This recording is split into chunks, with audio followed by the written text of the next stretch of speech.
Well, I read a lot of... I'm actually really into serial killers. It's one of my passions, actually, that I watch all films, I read all books about serial killers and stuff. Yeah. So I've, personally, from what I've read, whether you're a child or adult, it all goes down to how you're brought up. Most of them have had trauma, like Ted Bundy, Fred and Rose West, Dennis Nielsen. Most of them have had trauma as a kid.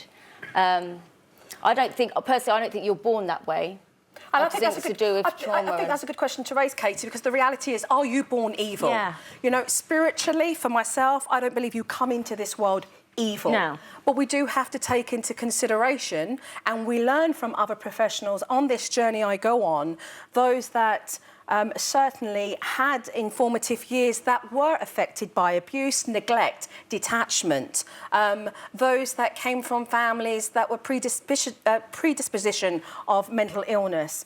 So I think really it just really creates the questioning of nurture and nature and why this has happened. In all the cases you looked at then, was there no common denominator? Were there so many different answers that you just couldn't say it's generally this or generally that? You couldn't make, I believe, from listening to all takes, you couldn't literally turn around and say it was linear, it was black and white.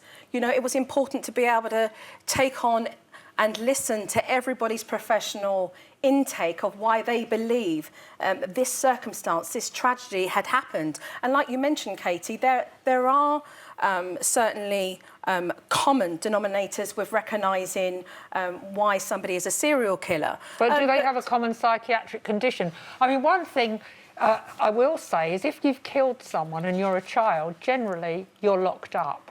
And I looked at the figures and looking at young people who commit violent offences, at the moment there are about 1,000 young people aged 18 and under locked up in secure units in Britain.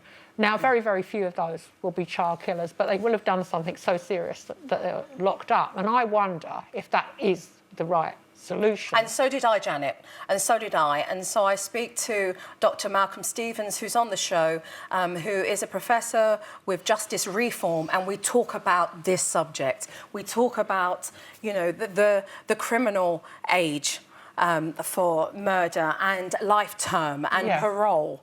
And we go there and ask these questions because, like everybody else, I have the same questions as you ladies here today, as those that will be watching. I wanted to find out more.